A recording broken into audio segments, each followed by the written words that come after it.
primer lugar, agradeceros que estáis aquí y encantado de estar con vosotros. Felicitaros por este local que tenéis, magnífico, y además porque os veo con ilusión y no todos los días se ve a la militancia con ilusión, ¿no? A la militancia de izquierda. Para intervenir en su futuro, ¿no? Y yo creo que hay referentes de eso. O sea, las generaciones, o sea, hay una característica que tiene la generación vuestra, de la gente joven, que no ocurre todos los días en la historia. Y es que vosotros vais a vivir peor que hemos vivido vuestros padres, aunque yo no tenga hijos, ¿no? Y eso es una distorsión en la evolución de la sociedad y en el progreso de la sociedad. El antecedente de eso lo tenemos en la Guerra Civil Española. Después de la Guerra Civil, pues, por mucho que se diga, la República fue un revulsivo a todos los niveles, cultural, ideológico, económico, de liberación de la mujer, de liberación de los trabajadores, donde hubo un alto grado de reivindicación y, por lo tanto, una implantación de mejores condiciones de vida y de crear el tema de las pensiones, el tema de las vacaciones, o sea, reivindicaciones que han trascendido después en las décadas y en los siglos y que hoy se están comenzando a perder, si no muchas de ellas se han perdido. Tenemos también la época de los últimos años del franquismo, los años 70, últimos de los 60 y principios de los 70, donde la lucha de clases y el movimiento obrero consigue implantar una serie de cuestiones importantísimas, como cuáles. Pues, por ejemplo, que el despido fuera de 60 días por año, no de 45, como dijo el Estatuto de los Trabajadores del 81, de 60 días. Que hubiera salario de tramitación, que no hubiera tope, o sea, el despido no era 33 días con un máximo de 24 mensualidades, no, que no hubiera tope. Y que la readmisión de los trabajadores, en caso de despido, la opción de readmisión fuera, de despido improcedente me estoy refiriendo, fuera del trabajador en las empresas de más de 50 trabajadores. Y eso era la ley de relaciones laborales, consecuencia de que durante la mayor etapa del franquismo se había prohibido la negociación colectiva, las subidas salariales y las normas venían por el fuero de los españoles y demás, y del trabajo, venían dictadas por un ministro de Córdoba precisamente, se llamaba Solís, ¿no? Junto con la dirección de los sindicatos verticales de aquel entonces, que eran falangistas, y la lucha de clases, el movimiento obrero. España llegó a ser el país que el más huelga hizo en toda Europa en aquel entonces, y hay que recordar que estoy hablando antes del año 77, antes de que hubiera una ley de huelga, que es del 77, pues eso hizo que las condiciones laborales mejoraran, ¿no? Evidentemente hay otros factores, ¿no?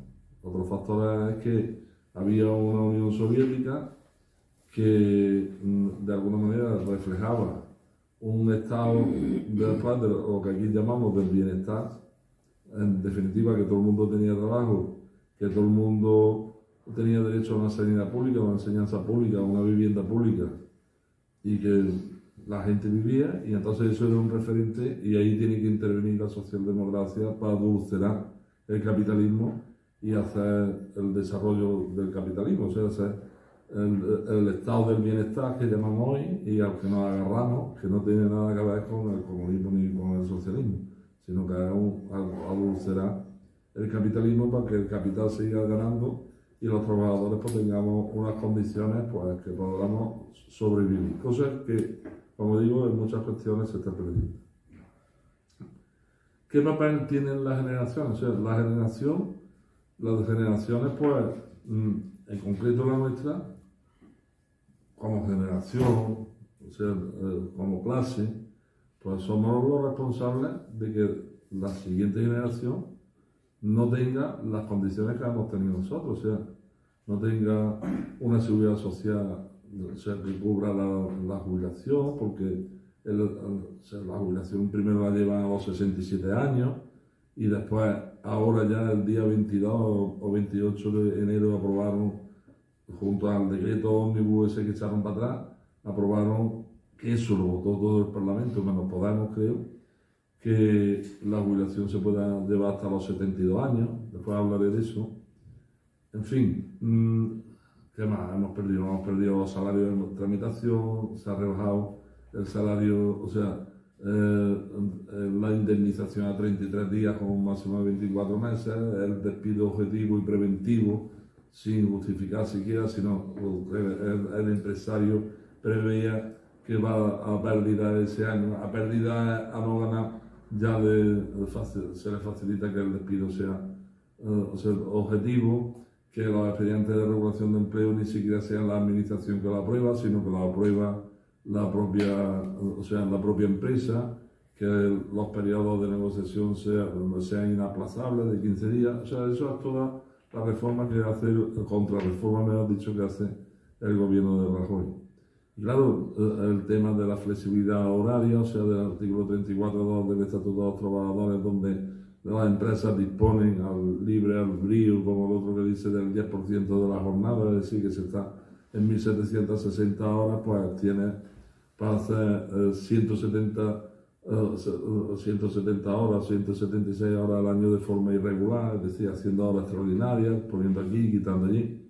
Es decir, las condiciones de trabajo, hoy en muchos sitios se hace un montón de horas extraordinarias y no se paga. Hay almacenes del campo donde a ti te pagan el salario mínimo interprofesional, las mujeres 1.300, sí, 84, tú por lo que quieras, pero al mes que viene yo te lo voy a pagar, pero el mes que viene si quieres trabajar me tienes que devolver 400 euros. Y esas son las condiciones. El acceso a los puestos de trabajo, o sea, no se ha seguido una formación profesional reglada, entonces hay una falta de profesionales, no existe el cambio generacional, digamos, y eso también, o sea, se ha hecho una revolución tecnológica que también, o sea, que incluye gente, pero que también excluye a mucha juventud, ¿no? Y entonces, pues, el desamparo entre la juventud también llega y es evidente, y la falta, como estoy diciendo, de profesionales, de conductores, de albañiles, de electricistas, fontaneros, de gente de la construcción, del metal, pues eso de la construcción metalúrgica, pues eso también se nota, y eso pues hace que las empresas pues hagan pacto de eso y tengan ahí una reserva de trabajadores pues no cualificados, entre comillas, pues que disponen de ellos pues de la forma, o sea, de formas precarias y pagando lo mínimo, y después pues claro, aprenden ya a edades que no corresponden, ¿no? De hecho, la edad de emancipación de los chavales pues se está retrasando, e incluso la edad para concebir, ¿no? Para eso, o sea, la media de la edad de concepción de las mujeres hoy está en 36 años, o sea, que no es ninguna broma, cuando eso es una edad muy avanzada, eso ya es una persona muy adulta para la reproducción, por ejemplo. Entonces, bueno, ese cambio generacional. Pero yo quería llamar la atención sobre un aspecto, o sea, los trabajadores siempre tenemos el poder en nuestras manos. Fijaros, ahora podemos encontrar una situación igual, que, por ejemplo, la CNT paró la guerra de Marruecos. ¿Por qué? Estoy hablando del destino y el futuro de los trabajadores. Porque cuando empezaron a llevarse a África, sobre todo a la gente de Barcelona y tal, a la guerra, y empezaron a matar gente allí, y volvían en ataúdes para acá, por un momento ya que los padres, los trabajadores se mosquearon, y dijeron, mi hijo no va a la guerra, yo que vais allí, para que lo matáis, para que vosotros os divertáis, que vosotros sois colonialistas, o que hagáis lo que queráis. Y se produjo pues la insumisión, y no había movimiento de objeción de conciencia ni de insumisión. Había una CNT, un sindicato organizado con una ideología, y que en un país de 21 millones de habitantes tenía 3 millones de afiliados, ¿no? Y entonces reventó la guerra. Bueno, ahora es más sofisticado todo, ¿no? Nosotros antes íbamos a Madrid y teníamos en lo alto un helicóptero pasando, seguramente escaneando para ver quién hay. El otro día allí teníamos en Algeciras un dron. Y la guerra hoy se hace con dron, y se hace con apagones de luz, y hace experimentos con el COVID, y se hace, y no dudéis que muchas de estas cosas están perfectamente diseñadas y previstas para ver la reacción de la población, ¿no? Y que las cosas son tan buenas, y habéis visto, paso de una cosa a otra, ahora volveré al sindicalismo. Habéis visto, por ejemplo, que cuando salió la transgénica que había que ponerla inmediatamente, después en silencio se retiró. ¿Por qué? Porque no afectaba y porque, entre otras cosas, corría prisa de que los laboratorios se hincharan como se han hinchado de ganar dinero, ¿no? Entonces, bueno, hay todo un mundo de experimentos desconocidos para nosotros, inalcanzables, con la información secada, con unos medios de comunicación comprados a disposición de lo que dice el capital, perfectamente comprados, con ideas inconcebibles de mentiras y de falsedad, pero eso mismo es lo que promueven también la clase política. O sea, que no es solo vos, sino que son los políticos en general, que en general nos toman por gilipollas a la mayoría de la población y tienen elementos repetitivos y reiterativos para ser medios de persuasión, no de comunicación, y al final consiguen dominar las masas, ¿no? Que es lo importante. Pero dominar las masas las dominan también mediante otro medio, que es el miedo metido en el tuétano.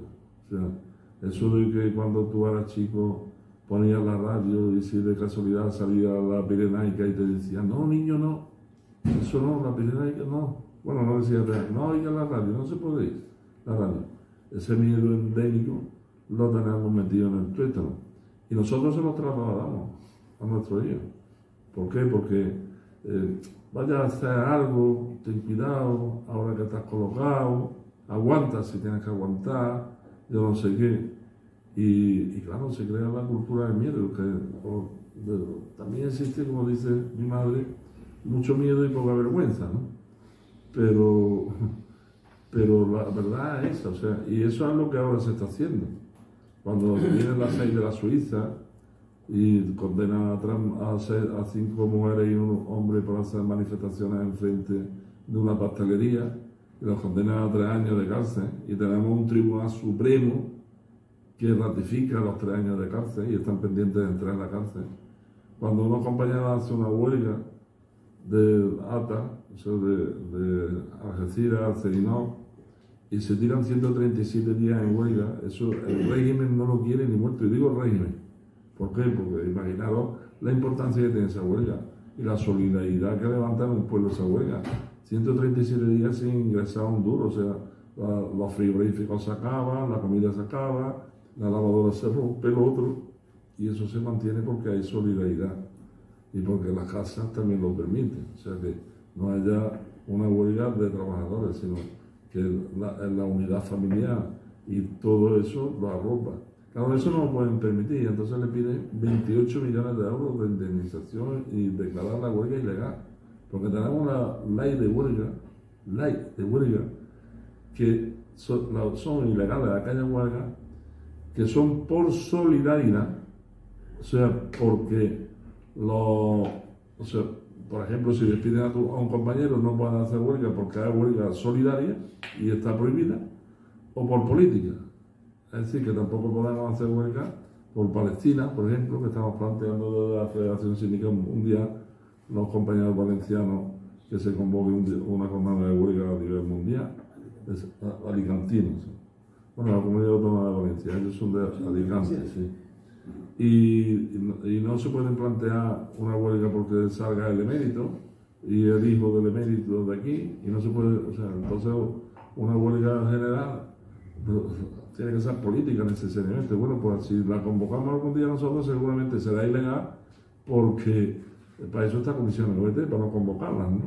Y llevan ya 15 años sin convocar de nuevo, ¿no? Entonces, pero además tiene otro factor, estaba hablando del miedo, tiene otro factor, que tú haces huelga hoy y el empresario, o cualquiera, o comisiones OET, que se personan también, se ha aplazado el juicio Por eso, o cualquiera que tenga un interés directo y legítimo, tiene un año para intentar que un juez te declare la huelga ilegal. O sea, ya os digo yo, porque nosotros nos declaramos parcialmente ilegal la huelga de Hermanos Campano, y ya os digo yo que preparan, o sea, por ejemplo, el despacho de Cuatro Casas, o sea, no me voy a callar, por supuesto, el despacho de Cuatro Casas, que nosotros tenemos un equipo jurídico de 4 abogados especializados, cumbres, en la provincia de Córdoba y creo que en Andalucía, pero claro, los nuestros llevan decenas de casos al mes. Pero si te pones el despacho de Cuatro Casas, que asesora la contrarreforma laboral en el gobierno de Rajoy, pues ese despacho está únicamente, o sea, el abogado que ponga única y exclusivamente dedicado al tema ese. Entonces, si vamos. Y tampoco le hace falta que vayan mucho, porque la mayoría de los jueces, ya sabemos y han demostrado, sobre todo los del Supremo, los de la Audiencia Nacional, que de independencia nada. Están creados, pues como está creado todos los estamentos del Estado y la propia Constitución, para proteger la economía libre de mercado. O sea, la propia Constitución establece dos cuestiones que son básicas, que todo lo que exista en este mundo y en este país debe ir dedicado a proteger la economía. Después vienen más flores, ¿no? El pueblo y eso, pero la economía libre de mercado, y que el régimen político es la monarquía parlamentaria y que el país se llama el Reino de España. O sea, que esto es un país de súbditos, porque los reyes tienen súbditos. Y esa concepción es la que es. Bueno, la cultura que se nos ha transmitido, porque tenemos que tener en cuenta que no son, dice 50 años de democracia, no. Son 40 de dictadura, de una dictadura muy dura. Yo lo comentaba con el compañero, nosotros somos relativamente jóvenes, con 63 años. Yo viví 14 años en la dictadura y me hartaron de palo en el colegio. Me hartaron de palo. No hacía nada. Y me hartaron de niños, de palo.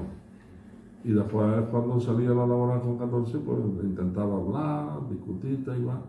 En la universidad laboral con los curas, y eso era clandestino. Y mientras en España empezaba a haber democracia, allí no había democracia.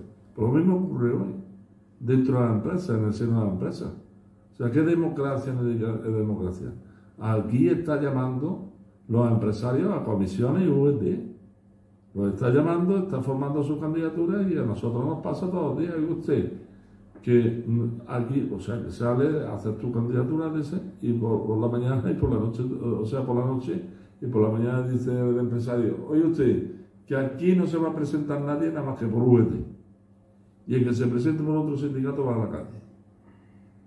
O sea que eso de la democracia para robar dinero del Estado, que las empresas son impunes, absolutamente impunes, para eso que se llama la redistribución de la riqueza, que sea al revés, es decir, que el impuesto de sociedades paga alrededor de 32 millones de euros, y fijaros que los 32 millones de euros le han quitado los 2 millones de euros de impuestos de sociedades, que son exactamente lo que significa 2.000 millones de euros la subida del salario mínimo interprofesional, que la renta del trabajo estaban pagando alrededor de 92.000 millones de euros de IRPF, impuestos de renta de personas físicas, y que la renta del trabajo somos también los grandes consumidores y pagamos 86 millones de IVA. O sea que aquí quien paga, aquí hay libertad.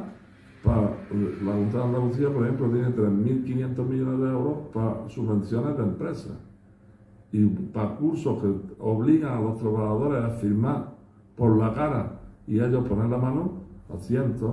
Y ese es el Estado de Derecho que hay. Y la seguridad jurídica que ofrece el Estado de Derecho, ninguna. ¿Por qué? Porque los trabajadores están pisoteados y están machacados y prefieren mirar para otro lado.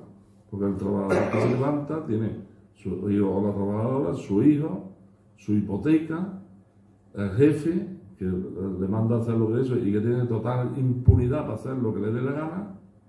Y esa es la situación real que hay. Y en muchísimos sitios. Y la gente que hace, pues adaptarse al momento hacer, pues como cuando los árabes y los cristianos, hacerse el converso. ¿Y cuáles son los más conversos? Los que más procesiones sacan, que tienen que demostrar que son más cristianos, ¿no? Pues eso es lo que ocurre ahí. Bueno, me he ido un poco por lo eso, no quiero extenderme mucho más porque está Dani, que también tiene que hablar, ¿no? Y hablará más cosas y más interesantes. He hablado del tema de la reforma de la reforma laboral un poco, hablar un poco del tema de las pensiones, también he hablado un poco, es decir, que ya sabéis, han pasado empezamos en el año 80 y tanto por tener en cuenta para la base de cotización para la jubilación los 2 últimos años, pasamos a los 6, de los 6 a los 8, de los 8 a los 15, de los 15 a los 25, y lo próximo que plantearán será de 25 a toda la vida laboral, ¿no? Eso, para que hagáis una idea, entre pasar del año 2013 al 2022 de 15 a 25 años, supone de media una bajada de las pensiones de entre un 31 y un 32%, ¿no? O sea, porque al tener en cuenta más años, los salarios que se cobraban antes son más pequeños que los de después. Y entonces se escoge un montón de años que va bajando la pensión. Entonces, eso por un lado, el derecho a la pensión se va eliminando, se va aplazando y poniendo más requisitos y pasa de 65 a 67 años, pero ahora se permite que vaya a los 72 años. ¿Por qué? Porque como saben que las pensiones del futuro van a ser una porquería, pues entonces lo que abren la puerta es para que existan cotizaciones complementarias y para pagar menos pensiones, y entonces se lo lleva a los 72. Experimentos en Japón donde hicieron eso, se llaman mini-jobs, y en Alemania, y en Japón en concreto, el 25 o el 30% de la población mayor de 60 años se hace delinque, o sea, comete delitos menores con objeto de que los metan en la cárcel y puedan comer, y tengan asistidos y tengan un techo, ¿no? En Alemania está pasando lo mismo, o sea, en Alemania hay determinados sueldos que tienen que reengancharse en esto de taxista o de ordenanza, y están trabajando hasta los 72 años. Por lo que parecía imposible, o sea, lo que la CGT francesa, por ejemplo, ha peleado con huelga de verdad, no como embustes de curas como los que hacen aquí comisiones OET, con huelga de verdad. Pues o sea, la CGT francesa sí ha peleado el aplazamiento entre los 62 y los 64 años, pero nosotros nos han colado desde los 65 a los 67 por la cara. O sea, ya lo teníamos de los 60, de los 60 estaban los franceses a eso, y ahora a los 72. En todo esto han creado una historia que es muy importante, del escribá porque el tema de las pensiones, o sea, los peperos, la derecha, lo tocan en cuanto a la subida, a lo que suben las pensiones, tal. Pero los socialistas, supuestos socialistas, junto con comisiones OET, firmantes de todo lo que le ponga a cambio de todas las subvenciones, los agentes sociales, no son sindicatos ya. O sea, tocan todo lo que es estructural. O sea, llevan de 65 a 67 y lo aplauden y después hacen manifestaciones diciendo que está mal. ¿Cómo va a ser? O sea, es como el que tiene una calle y se dedica a poner chinchetas porque por allí pasan las bicicletas y al final de la calle tiene un taller para arreglar los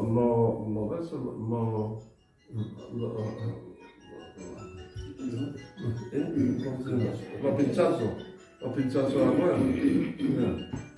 Es imposible. Los pinchazos a la rueda. Y eso es lo que hacen ellos. Entonces, y ahora el cambio estructural consiste en que en la negociación colectiva, a través de la negociación colectiva por sectores, por ejemplo la construcción que ya se ha implantado, pues si tú obtienes un 4% de subida para los trabajadores respecto en el ámbito de la negociación colectiva, pues un 2%, por ejemplo, la puedes dedicar a que vaya a un plan de pensiones de empleo. Y eso lo gestiona una entidad privada, el BBVA SV o la CaixaBank, son los que lo están preferentemente gestionando. Claro, eso ya va al terreno especulativo. O sea, esas pensiones van al terreno especulativo. Tú ya no tienes una ley que te diga su pensión va a ser el sumatorio de los 98 últimos meses partido por 112 de la base de cotización, ¿no? Tú metes ahí un dinero que es de la subida, que lo mete el trabajador, y eso, pues, cuando llegue su momento, habrá aumentado o habrá disminuido. Seguramente habrá disminuido, ¿no? O habrá aumentado un poco porque hay siempre que subir. En esa gestión también entran comisiones VT, sindicatos firmantes, por supuesto, y no sé si el Estado.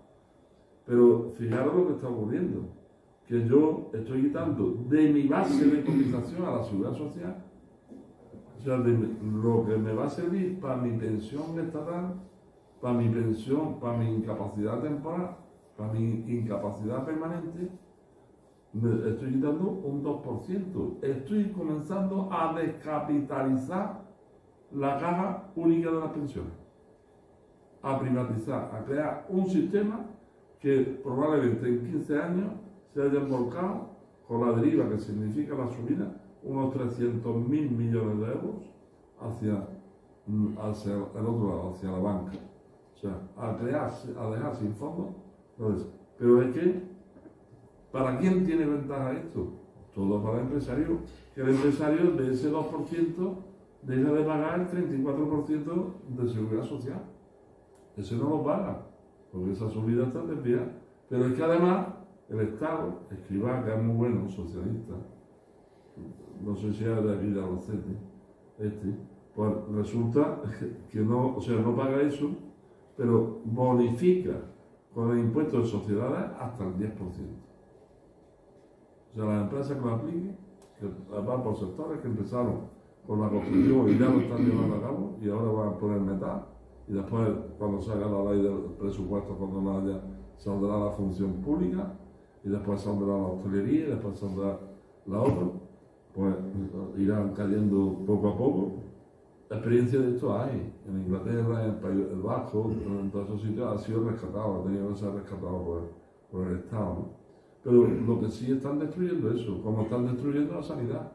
Usted, los hospitales vacíos, las consultas, los otros, todo telemático, de usted, programado, de no sé qué, tal y cual. Y todo buscando, ¿usted se quiere operar rápidamente? Sí, a la privada. Lo pago yo, claro, dice, la Junta de Andalucía dice, es que es la vez que más presupuesto está dedicado a la sanidad en la historia, claro, para que se lo lleven todos amiguetes, porque tú aquí no te operas. Los quirófanos de la seguridad social están vacíos, los que están llenos son los de la privada. La Quirón, los hermanos de Dios, eso, los Juan de Dios, eso están, bueno, como digo, no me quiero extender más. Esto, o sea, para que las generaciones lo tomen las cosas por la mano, lo que no se puede oír es lo que yo oigo en delegados nuestros, que eran empresas, mi casa, por ejemplo, tienen 30 años. Y dice, es que yo no voy a llegar a tener pensiones. Pues ya ves tú, yo he estado 38 años en el ayuntamiento, y todavía me creo que tengo 30 años, tengo ya 63. O sea, que esto pasa volado en una película. Y cuando llega a tener 63, 65, 67 o 72 y no te da pensión, ¿qué haces? Porque nos cambian la cultura, o sea, nos cambian la forma de vivir y de qué vivimos. O sea, para mí era impensable que mi padre, que era un metalúrgico del alto horno, que se tiró 35 años trabajando en el alto horno, pues que podía estar trabajando 3 meses sí, 3 meses no. O sea, cuando yo era niño, en Córdoba, si tú ibas al paro, le decían peyorativamente los propios trabajadores, te has sacado el carnet de perro. O sea, que no se concebía eso. Y sin embargo hoy, pues la juventud, estamos cambiando de trabajo, hasta de no sé qué, hoy estoy 3 meses, fijo de continuo, mañana de no sé cuánto, tal. Es lo más normal del mundo. No, o sea, lo hemos aceptado. No lo hemos aceptado porque tenemos esa cultura cristiana. O sea, de que a mí se me muere alguien y en 2 días, en un día, me habitúo a que se ha muerto. Después yo haré lo que quiera, pero yo me he habituado ya. No tengo que estar ahí 7 días. Es parte de nuestra cultura y lo que nos van inyectando como cultura para que aceptemos para que aceptemos lo que hay inaceptable. Entonces, que se puede coger el toro con los cuernos, sí, pero hay que organizarse. ¿Y qué es lo que estamos haciendo? En esta ronda, que estamos viendo muy pocos compañeros, que yo no sé, da igual, intentar poner bases, da igual. No da igual. No da igual venir y ver 10 compañeros que ver 200. Pero bueno, que también es importante que veamos 10, si no vienen 200. ¿No? ¿Por qué? Porque el caso es hacer contactos, hacer bases, explicar cosas, tener ideas, ver, o sea, concienciarnos, comunicarnos, ver cuáles son las inquietudes que tenemos unos y otros, cómo se pueden solventar. Y yo digo que por lo menos en el sindicato, que yo he estado en la CNT, he estado en comisiones, he estado en la CGT y tal, y ahora mismo el sindicato donde va, y nos ponemos a hablar de asuntos laborales, de convenios, de eso, es como agua de mar. O sea, la gente sale cuando eso, y al día siguiente te está llamando y te está diciendo, oye, está igual, y la voz se corre, y nosotros no hay una semana que no tengamos 10 o 12 afiliados. Y por la empresa, oye, que me he enterado que vosotros lleváis lo del transporte de mercancías por carretera, sí, que queremos una reunión para informarnos y a ver qué tenemos que hacer sindicalmente y tal y cual, porque de esto estamos pegados, gente con 40 y 50 años no ha hecho nada. Porque eso es otra cosa que hay que preguntarse. O sea, ¿cuántos trabajadores menores de 60 años han hecho en España, han subido una huelga para defender sus intereses? Muy poco, porcentaje muy, pues así está el país, así está la clase trabajadora, así está la correlación de fuerza. Eso se puede invertir, no es que se puede invertir, es que necesaria y obligatoriamente se va a invertir, porque si no seremos unos plebeyos siempre. O sea, seremos, como eso decía lo del rey, no la callo, ¿no? Y ya está. Bueno, le dejo la palabra a Dani, que ha hecho 1200 kilómetros y 200 más. Y 200 más parecía algo, ¿no?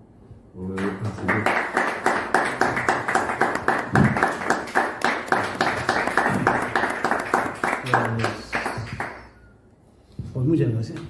Muchas gracias. Buenas tardes a todos y a todas. Gracias por recibirnos y por recibirme. Saludar especialmente a los compañeros que han organizado el acto y este espacio, que es un espacio encantador, un lugar encantador. Yo hacía muchísimo tiempo que no entraba a un lugar en que oliera a taberna obrera, ¿no? Y en este espacio huele a taberna obrera, huele a combatividad, huele a antifascismo, a solidaridad y a revolución. Y es interesante estar en estos espacios siempre. Así que muchísimas gracias por recibirnos en su casa, ¿no? Nosotros nos hemos propuesto y proponemos a todo el mundo que no haya un acto de revolucionarios, de obreros, de hombres y mujeres de la izquierda, que no se haga en ningún momento un acto sin que se mencione el impresionante genocidio sobre el pueblo palestino. En cada acto denunciamos esa situación y llamamos a todos y a todas a que en cada acto, más pequeño, más grande, político, sindical, estudiantil, social o familiar, se condene una y otra vez la situación que vive el pueblo palestino y el saludo a la heroica resistencia palestina. Bueno, dicho lo cual, podríamos empezar por la conversación de hoy, ¿no? Bueno, Paco ha situado la cuestión y yo creo que poco más, ¿no?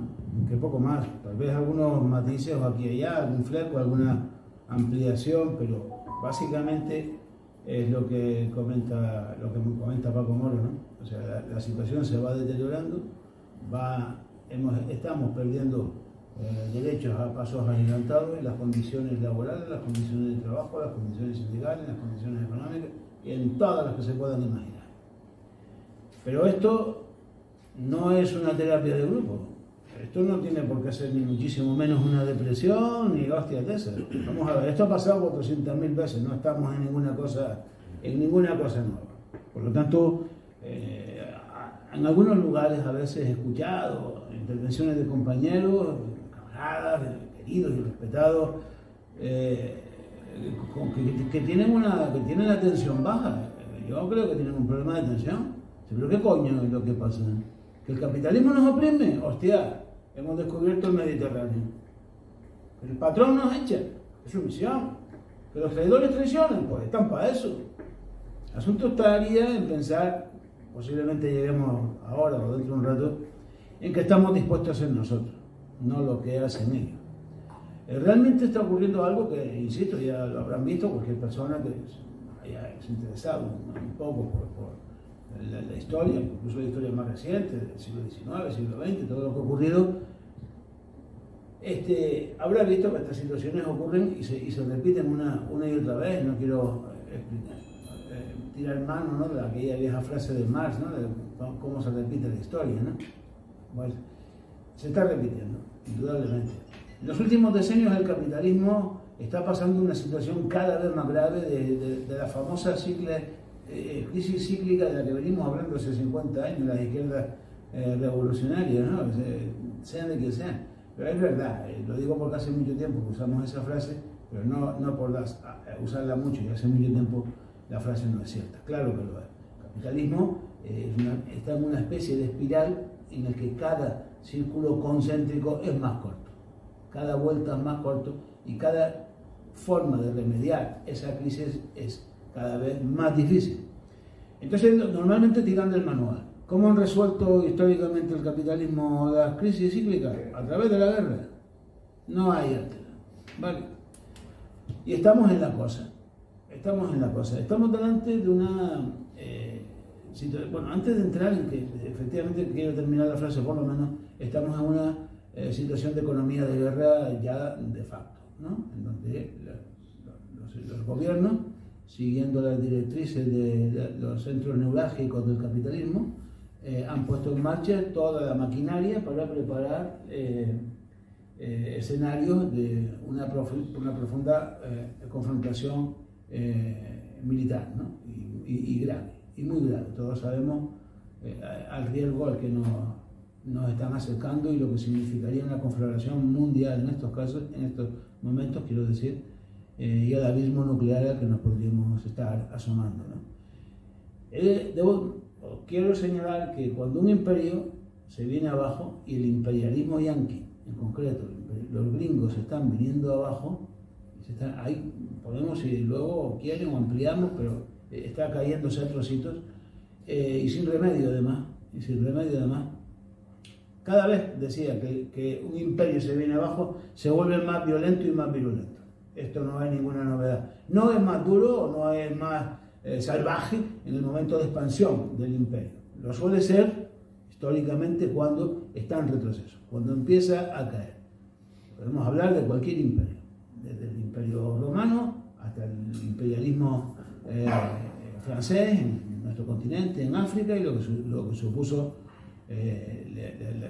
las matanzas en determinados lugares, especialmente, seguro que casi todos recordamos y conocemos la dureza del colonialismo, de sus últimas colonias en Argel, y bueno, la famosa película de la batalla de Argel lo ilustra perfectamente. Y evidentemente cada vez que el capital, el imperialismo en concreto, se viene abajo, pues emplea ese tipo de cuestiones, monta ese tipo de cuestiones. Donde hay una dureza extrema, el imperialismo ya no se cuida en absoluto, los gringos ya no hacen sofisticadas operaciones político-diplomáticas, no. Llegan aquí y dicen, a ver tú, ¿de qué vas? ¿Esto es así? Pues es lo que hay. Porque nada les queda tiempo, tampoco es porque se hayan puesto un poco más brutos, tampoco es que hayan sido nunca muy cultos especialmente, ¿no? Salvando obviamente algunos autores, incluso militantes, ¿no? No todo el mundo es Trump, ¿no? También hay Angela Davis, ¿no? Afortunadamente. Así que están en esa situación, son conocedores perfectamente. He nombrado a Donald por decir algo, ¿no? Porque realmente el tipo es la espuma, es la marioneta, el payaso que han buscado para que nos entretengamos lanzándole consignas en las manifestaciones. Está perfectamente pensado y además se fue expuesto en el foro de Davos. Sí, estamos diciendo aquí una cosa que no, en el foro de Davos esto se planteó con claridad. En concreto plantearon con la frase informática, ¿no? Se diría o algo así, que había que resetear el capitalismo. Para resetear el capitalismo, claro, hay que darle al botón. De alguna manera hay que pararlo para volverlo a arrancar, ¿no? Bien, ¿cómo para el capitalismo el proceso histórico en el que está? Con una conflagración. Si a alguien se le ocurre otra idea, pues la discutimos ahora, pero si no es a través de confrontar a los pueblos, de llenar los pueblos, de llenar de cadáveres de los hijos de los trabajadores a los batallones y a los campos de batalla, pues no sé cómo lo pueden hacer. Pero eso es lo que ha venido haciendo siempre, ¿no? Siempre. Y no tiene por qué ser diferente ahora. A ver, en la Primera Guerra Mundial, recuerden que lo que rompe la Segunda Internacional, lo que rompe la Internacional Socialista, disculpen el error, lo que rompe la Internacional Socialista es justamente el mismo periodo en el que estamos ahora. Se plantean unos presupuestos de guerra a los que la socialdemocracia, entendamos que la socialdemocracia en aquel momento eran los socialistas, los que se decían socialistas de verdad. La socialdemocracia apoya esos presupuestos de guerra. Una vez que apoya los presupuestos de guerra, la burguesía europea consigue dos cosas. Una, romper por la mitad la socialdemocracia, quedó fracturada, y la otra es generar, obviamente, esa economía de guerra. Si tienen algún tiempo de interés por ese periodo, que es casi como leer el periódico de ayer, es una cosa que asombraría. Echen una lectura o una relectura a la crisis de la socialdemocracia, el nombre del libro es un poco más largo, Crisis de la Socialdemocracia, de Rosa de Luxemburg, más conocido por el folleto de Julius, ¿no? Porque lo editó Julius, no, lo editaron después del asesinato de Rosa de Luxemburg, ¿no? De la muerte de Rosa de Luxemburg. Ella en ese texto hace una descripción de las necesidades de la burguesía de salir de su propia miseria a través de llevar a los pueblos a la guerra, porque no había otra alternativa, y lo describe con una claridad y con una altura enorme, ¿no? Lenin decía de Rosa de Luxemburg que era un águila, ¿no? Refiriéndose a la capacidad de elevarse sobre las situaciones y ver desde la distancia la dificultad, el conflicto y cómo opera en ese conflicto la clase obrera. La situación que describe en el folleto de Julio Rosa de Luxemburg tiene muchísimas similitudes con las que estamos viviendo ahora. Ha habido ya el debate, la socialdemocracia era el instrumento que necesitaban para impulsar la economía de guerra, ya se ha aceptado y apoyado determinadas cifras para esta economía de guerra. Un 2% del Producto Interior Bruto es una salvajada. Yo no sé ni cómo se escribe eso, pero son miles de millones, es una barbaridad. Pero cuando ya tenían la calculadora con el 2%, viene el general de la OTAN y le recuerda: oye, no, mira, que me había olvidado que era el 5. Se me fue no sé qué rollo, me eché 3 ginebras de más, que es el 5, ¿vale? Así que pónganse a trabajar en ese asunto. Imagínense ustedes el 5% del Producto Interior Bruto de un país. Pero bueno, ahora estamos en el 2. El 2% del Producto Interior Bruto del país es que significa que hay que apagar muchas luces. Porque si no, ¿cómo pagamos la factura? Por ejemplo, las luces que se refería a Paco, ¿no? Las luces de las pensiones, las luces de la sanidad pública, de la enseñanza, de las infraestructuras, las luces de la asistencia a los trabajadores, las luces de todo. Las luces de todo, porque hay que echarle dinero a la maquinaria militar. Y la maquinaria militar es como el que, bueno, lamentablemente todos tenemos alguna o hemos tenido alguna persona cerca como que acaba cayendo en el foso de la droga, ¿no? No hay pasta que echarle a eso. Eso es inacabable. No estamos hablando de que, bueno, el país va a ser un 2%, el Estado va a ser un 2% y va a aportar no sé qué a la industria armamentística, ¿no? A la militarización. No. Es el 2% del PIB anual.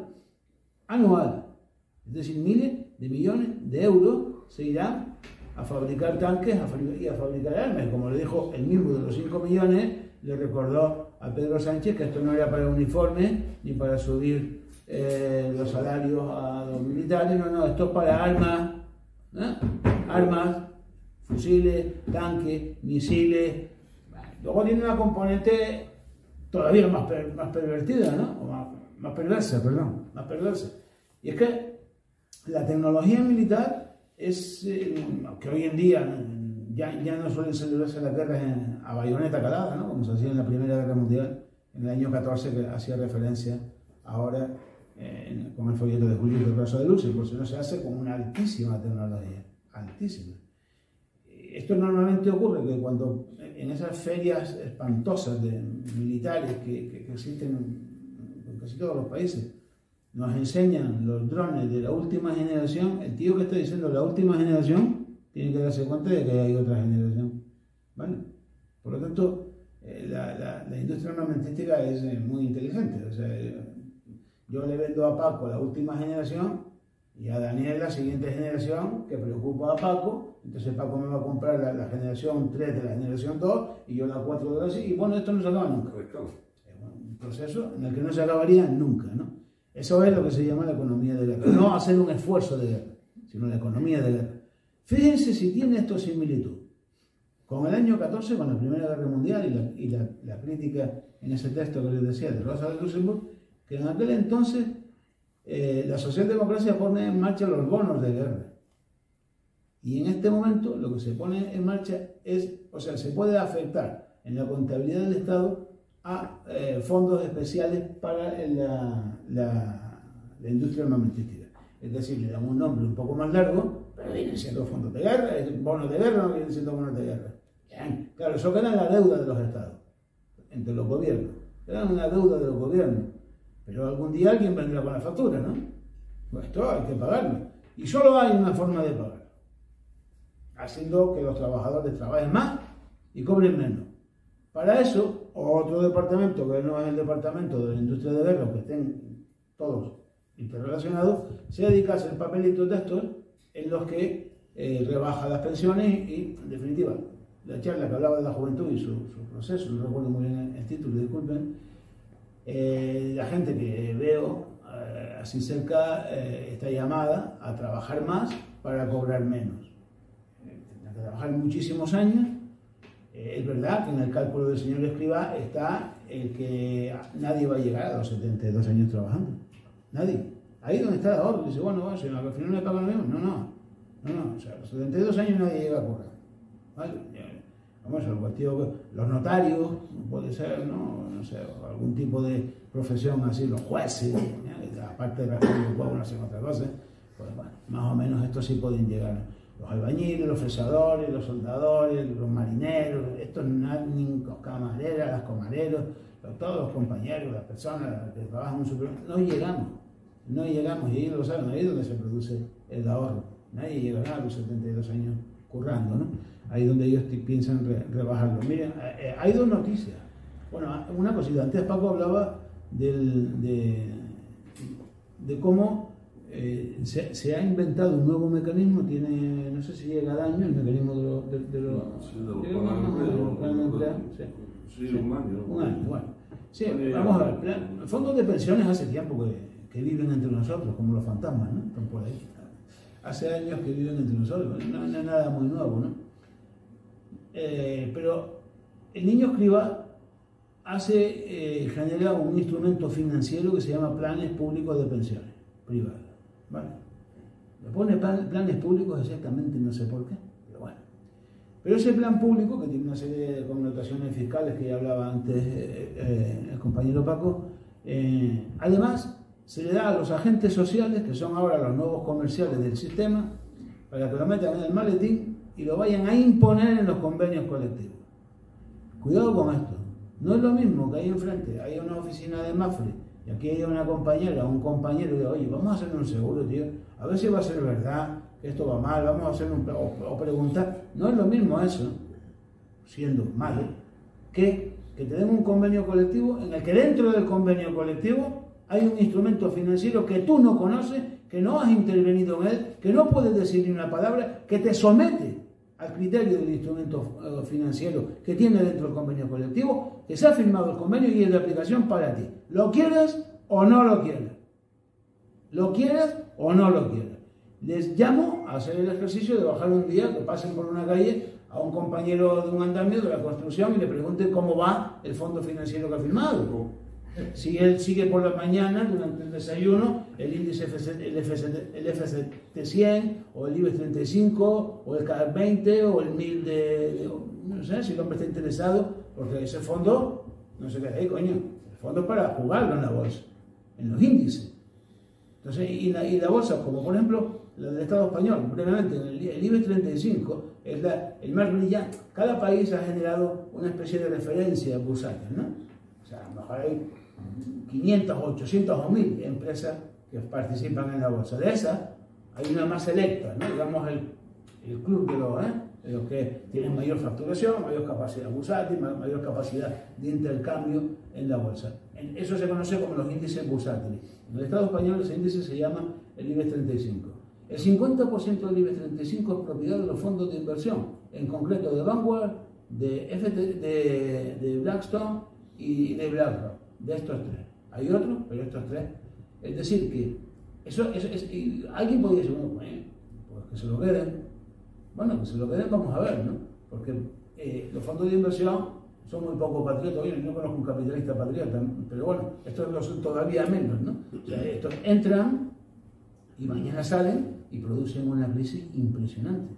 Si alguien tiene memoria o quiere echarle un vistazo también a la facilidad que me ha dado Internet, si recuerdan, en el año 2000, creo recordar, sí, los fondos de inversión salen de toda la zona de Malasia, todos salen de golpe. Hay una crisis que produce, bueno, unos enfrentamientos terribles, unas guerras civiles impresionantes, a machetazos en las calles y miles y cientos de miles de muertos. Y esos países ni siquiera se han podido recuperar. Algunos han venido los gringos, les han implantado una dictadura militar y junto el tío del maletín negro, coño, del Fondo Monetario Internacional. Vale, igual me estoy enredando yo de cojones, ¿no? Pero bueno, era un poco porque no seguiré mucho más porque luego seguro si quieren ya vamos hablando, ¿no? Pero el escenario que tiene la juventud, los trabajadores y las trabajadoras más jóvenes es este. Pero yo tampoco quiero ser especialmente, no sé, fatídico, ¿no? No me sale otro término ahora. Yo creo que eso ha ocurrido siempre y que lo único... y oye, entonces ¿qué? Pues lo que hay que hacer es luchar, pero como ha luchado todo el mundo. Cuando hablaba antes, Paco, de las condiciones que hemos perdido, los 60 días de indemnización, de la facultad que teníamos los trabajadores ante un despido que no se podía justificar, es decir, un despido improcedente de ser nosotros los que decidiéramos si queríamos la pasta o queríamos volver a nuestro puesto de trabajo. Todo eso se dio básicamente en 2 años, en el 76 y en el 77.